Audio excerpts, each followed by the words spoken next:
My name Edmond Yakani, Executive Director of CEPO. I would like to take this opportunity to express my concern around our national legislature sitting of today, which is on endorsement of the extension of the transitional period for 2 years through Constitutional Amendment Bill number 12, 2024. Today we have seen a score of a record of history in political marathon. I term it as a political marathon. It is for the first time where a constitutional amendment bill is passed in one day, the first reading, the second reading, the third reading, and the fourth reading, which is a final. And of course, rules and regulations of the August House or of the National Legislature allow our lawmakers to treat some of the legislation as an emergency legislation. So today, the Constitutional Amendment Bill number 12, 2024 is considered as an emergency legislation where the first reading, the second reading, the third reading, and the fourth reading, which is final, is all done in one day today. Today, it is a history of political marathon in our national legislature, business or history in the model history of South Sudan. My appeal to the leadership of the country that the same spirit of the political marathon for the amendment of the Constitutional Amendment Bill number 12, 2024 should be applied in allocating funding to the implementation mechanisms of the agreement. We need to see also a financing marathon of the institutions that have responsibility to deliver the pending task of the R-Access.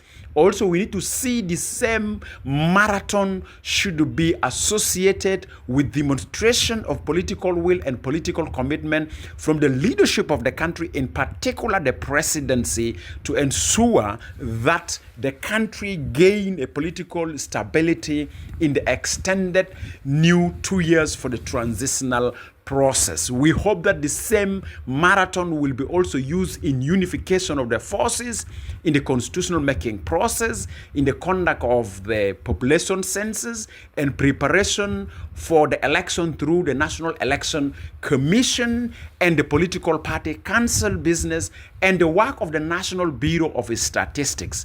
If we can apply the marathon demonstrated today in our national legislature in the implementation of the pending task of the R-Access, we could have not considered the extension that we have witnessed in the past. But anyway, today you have shown a high-speed Gear 5 political marathon for the amendment of the bill because you want to avoid the political and leadership constitutional crisis that are coming by the application of the National Election Act that requires government to be dissolved on 22nd September 2024, which is Sunday. At the same time, also, you want to avoid the declared elections that were being made by the leadership of the National Election Commission to be held on 22nd December 2024. Now, today, the Constitutional Amendment Bill 12, 2024 is passed into its final reading, and the Speaker promised the nation that at least tomorrow the President may sign it into a law, and that automatically trigger also amendment of the National Election Act 2023. Therefore, my appeal to our leaders: the country is bleeding. 10 months, no salary. Services is deteriorating.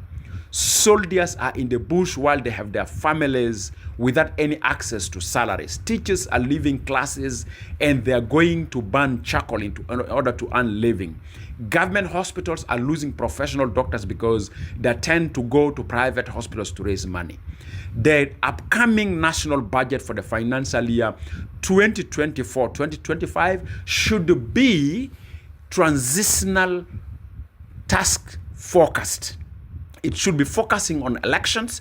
It should be focusing on constitutional making process, unification of forces, conduct of population census, and preparation for elections.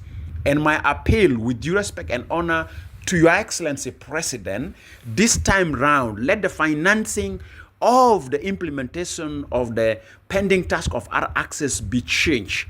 Let the money come from the Ministry of Finance directly to the institutions without any bridge in the middle or without any actor acting as having responsibility for dictating how the mechanisms will be funded to implement the agreement. What we have seen in the past, it's a business of profiteers of the slow implementation of the agreement in running away with the funding and leaving the mechanisms without funding. And that's why, Your Excellency President, we are calling for the audit of all the expenses in the name of the implementation of the agreement for the last 6 years. Otherwise, thank you very much. We are watching, we are counting. We want to see translating the marathon for the constitutional bill amendment today.